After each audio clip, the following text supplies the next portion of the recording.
The PM finally makes it to the Ritz. He's there to meet with C from MI6. Hello, PM. Pour yourself some coffee. We've a situation tough as toffee. I bring intel, but not from our cousins. These come from Baghdad. Photographs. Dozens. Have a look. And also read the captions. Any conclusion will merit actions. Especially in the light of the ejection of those charged with the UN inspection.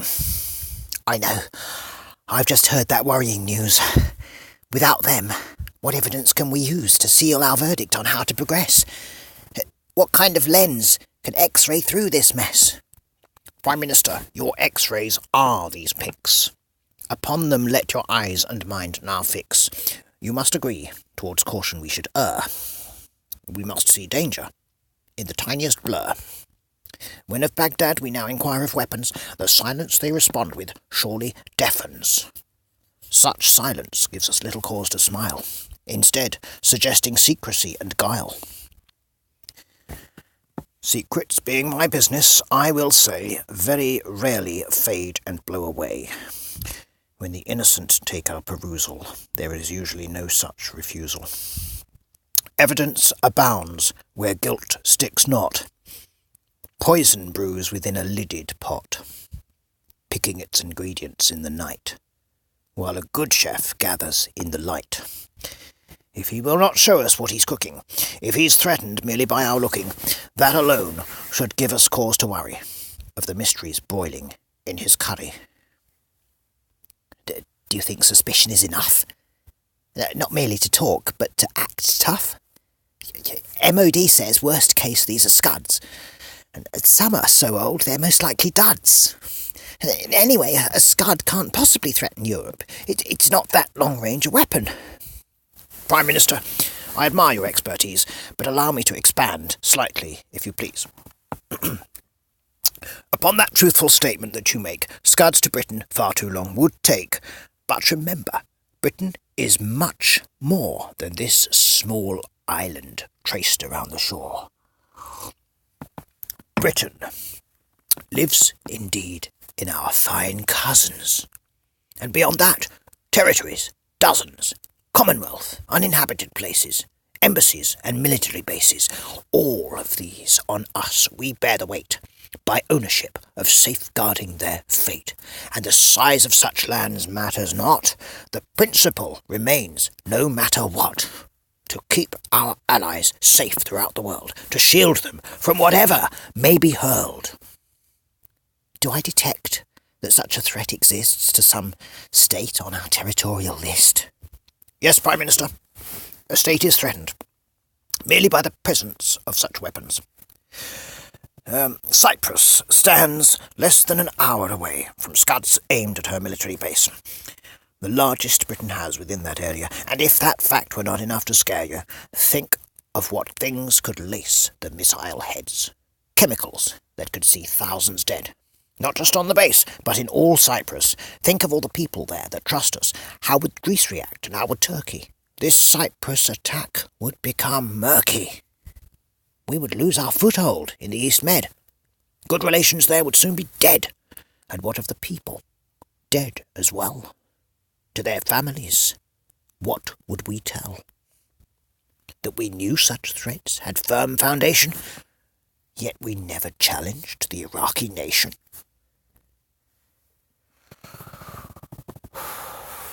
Tomorrow, Parliament debate this war.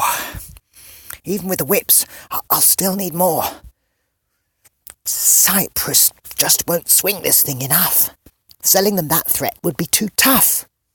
I was not suggesting you reveal all.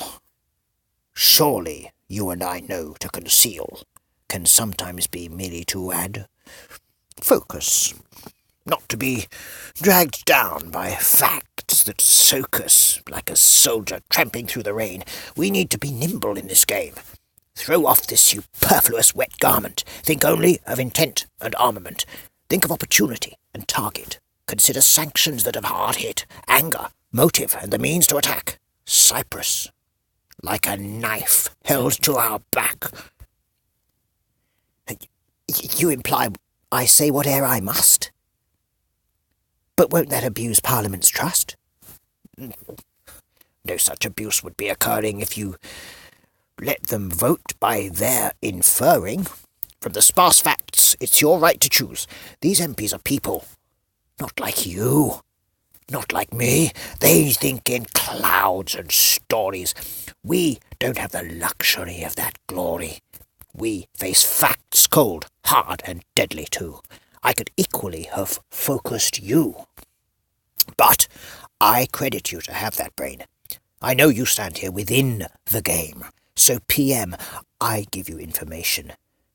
I don't envy you to lead this nation.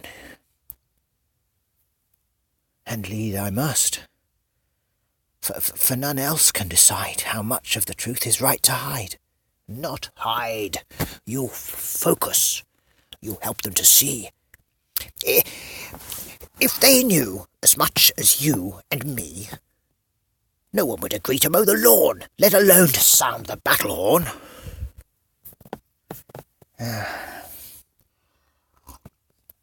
Okay. Let's go through the facts once more. A couple of hours is nothing to a war. May I take these photographs away? I'm afraid with MI6 they stay. Looking at pictures won't make them clearer. It will just make the war loom ever nearer. PM, I trust you to make this call, to decide what matters most of all. I've said enough. Prepare for the debate. You're right. You're right. The hour does draw late. Remember, PM, you are not alone. I'll always be on the end of that phone, day or night, until this matter's done. Now, go and tell them of the smoking gun. Smoking? Though he hasn't fired a missile? That's why there's still a town called Limassol. Cyprus will thank you, if Britain may not.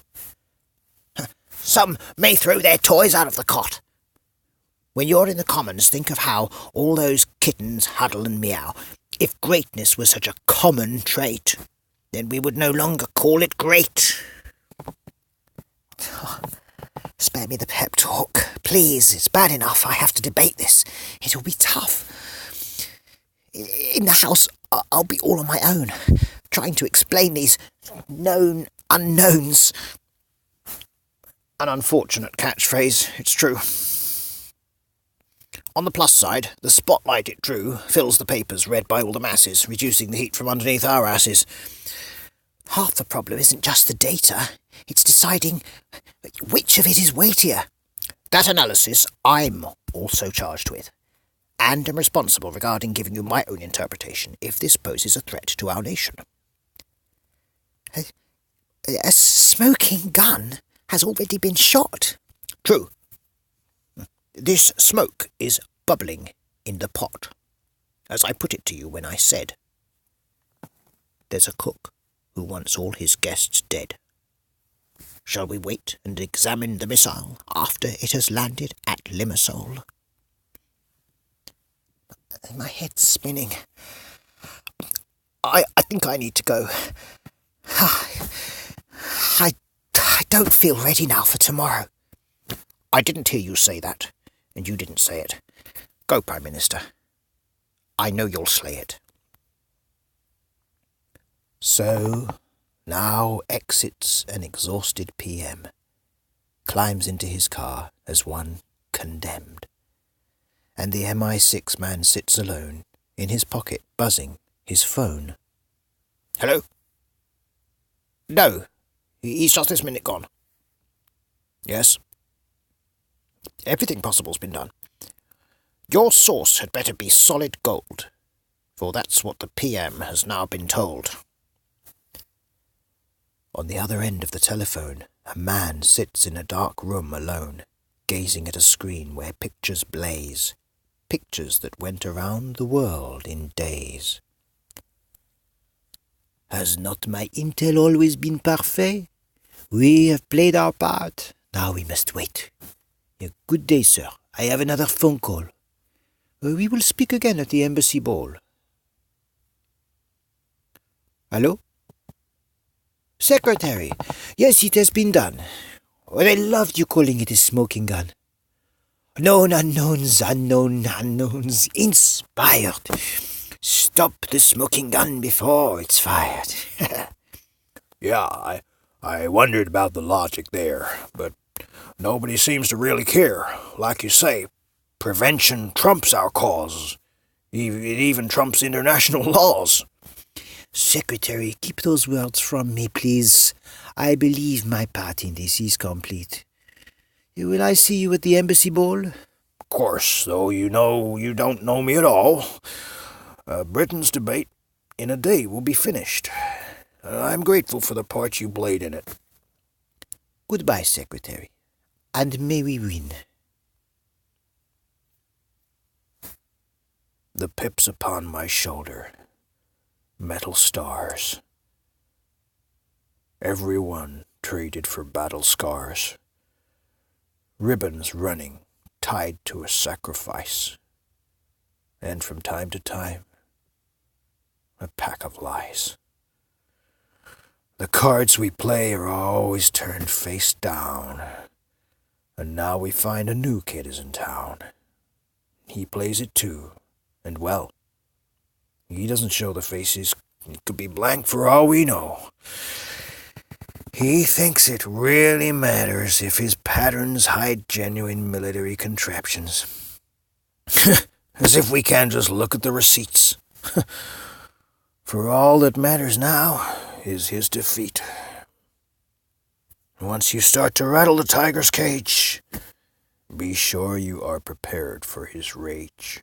By the very act of challenging, inevitable wheels begin to spin.